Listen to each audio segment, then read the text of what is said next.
Time doesn't ask for permission. It pulls. It bends. It drags the heart backward into the lives of those who came before.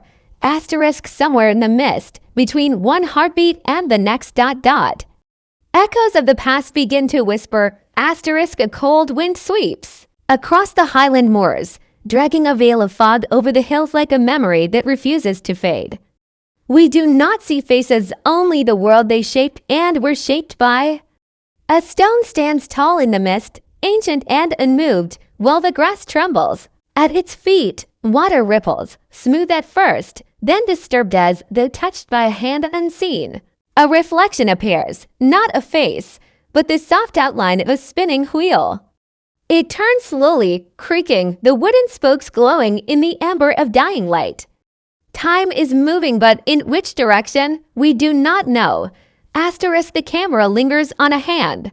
Weathered, steady. It lifts a piece of tartan cloth and folds it with care, setting it inside a wooden chest. A locket is placed on top, its silver worn, but its story still alive. The lid closes, darkness, asterisk then, a flame. A candle flickers in the corner of a shadowed room, revealing the carved edge of a table, letters pressed between pages of an old book. The light dances softly across the wood, catching the edge of a child's toy carved horse, smooth from years of touch. Footsteps echo down a stone corridor, not rushed. Not slow, measured. Someone is coming, but we do not see who. Asterisk outside. The sky shifts. Clouds roll, heavy with rain, but behind them stars.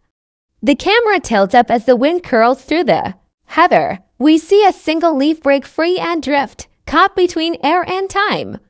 It falls into a stream, floats, then spins. And the ripples grow wide, forming the shape of a clock face on the water. The hands begin to turn, then blur. Asterisk a voice breaks the silence. Calm, steady, almost a whisper. Asterisk the candlelight fades, replaced by the soft blue of early morning. Mist curls around the hills like fingers of an old story still being told. A pair of hands, gentle, strong cradle and newborn wrapped in a faded tartan shawl. The cloth is worn, its pattern barely visible, but its meaning is clear. This is not just cloth, it's inheritance. It's a name, a history, a war survived and a promise made. Asterisk the child does not cry. It only breathes slow and new. Outside the cottage, the world begins again. A crow calls from the bare branch of a tree. A horse's hooves strike mud in the distance. Life moves forward, but time does not forget what it carries. In a single drop of blood falling onto water, we see a story spread. The red blooms like ink, forming lines, then roads, then rivers across an old map of Scotland. Names begin to fade. In and out Fraser, Mackenzie, Beauchamp drifting like smoke across time. Asterisk inside a stone room, a figure kneels before a hearth. Only their hands are visible, calloused, steady as they unwrap an old letter sealed in wax. The seal is broken, and a ring slips out, falling to the floor with a soft, final sound. It rolls in a slow circle before coming to rest near a book of pressed flowers. Generations apart, yet bound by the same pulse. Asterisk we move through the silence of a graveyard, stones marked by names long returned to dust. A child's hand, no more than 6 or 7, reaches out and traces one name on the weathered stone. No one tells them to, they simply know. The name, the blood, the story, it belongs to them, even if they've never heard it aloud. Asterisk a voice returns gently this time, thoughtful. Asterisk greater than from one breath to another. The blood calls across centuries. Asterisk and. In that moment, it is clear. This isn't just memory, it's inheritance. A thread pulled through time, still unbroken. Asterisk the sound of rain falling on metal. Not thunder, not wine, just the quiet rhythm of drops hitting steel. A sword lies on a table, its blade reflecting firelight. Beside it, a letter, half unfolded, stained by both water and time.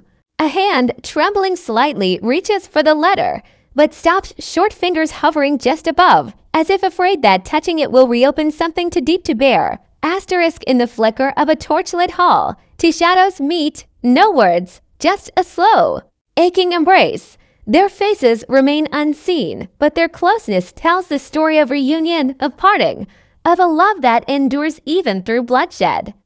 A hand reaches up to trace a scar along another's arm. The silence between them is louder than any battlefield.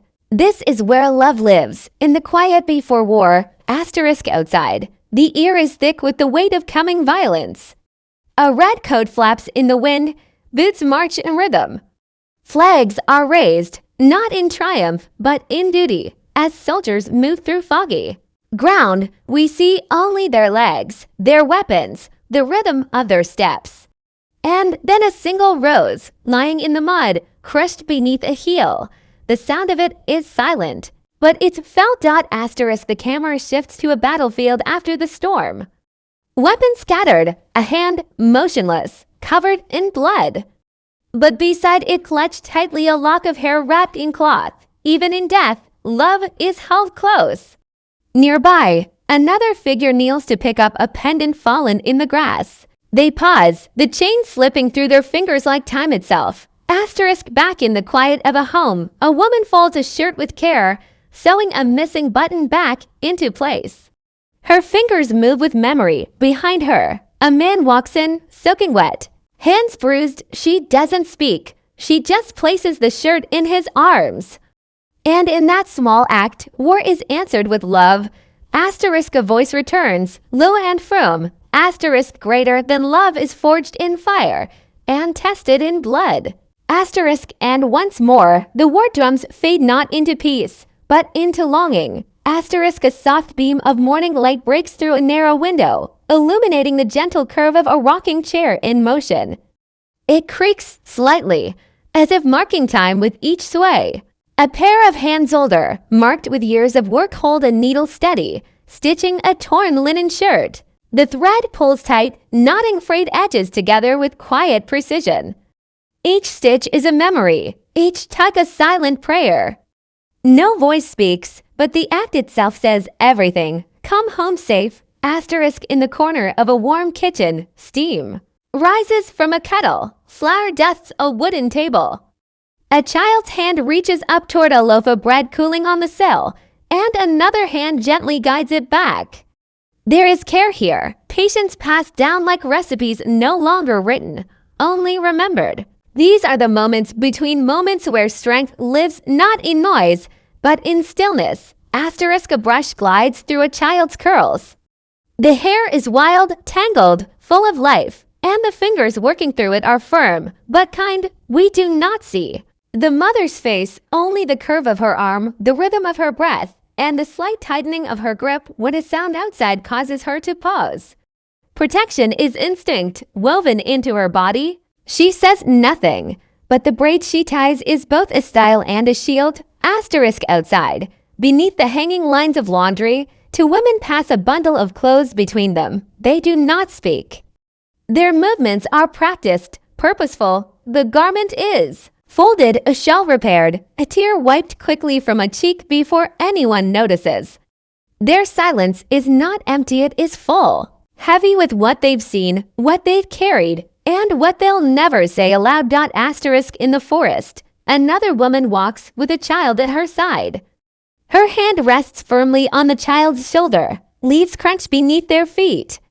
The trees close in, shadows long, but the child walks without fear. Not because the world is safe, but because she is not alone. The voice returns, gentle and fierce at once.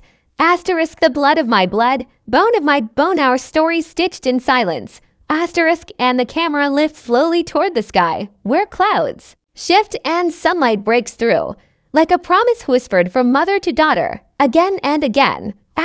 Somewhere in the woods, half buried in moss and soil, lies a ring forgotten, perhaps, but not lost. A delicate hand uncovers it slowly, brushing away the years. The silver is dulled, but its curve is perfect, unbroken. It rests in the palm like a question with no answer, or an answer that waits to be understood. As the ring is lifted, it begins to spin gently on the surface of a stone, around and around, not fast, not slow, just steady like time. Asterisk elsewhere, the moon rises behind standing stones. We see them only as dark silhouettes at first, but as clouds shift, the light spills over their ancient edges. One stone bears a faint carving, weathered but intact, a spiral. The shape pulses once softly like a heartbeat. For a moment, the wine stills. Even nature seems to hold its breath. Asterisk in a study long abandoned. Pages of a journal lie open.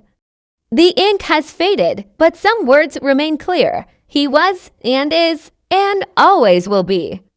A breeze moves the pages. We see drawings of herbs, names of places, half sentences. The story is not complete. It never is. But it continues. Asterisk roots grow along the walls of this place, climbing over shelves, winding through windows. Nature reclaims what man leaves behind, yet somehow the journal remains untouched. Between the roots, a candle lights on its own, its flame sudden but calm, casting a golden glow across the room. Time doesn't end here, it circles. Asterisk the music begins to swell strings and pipes, a haunting Gaelic voice humming softly beneath. Visuals flash in rhythm, the ring, the braid, the sword, the cradle, the stone. Then a final image, a circle of hands, different skin, different centuries passing the same object across time. Asterisk a final voice, full and echoing, speaks. Asterisk greater than time bends. Fate returns, blood remembers. Asterisk and the screen fades to black. Asterisk then, with a flash of fire across. Stone, asterisk,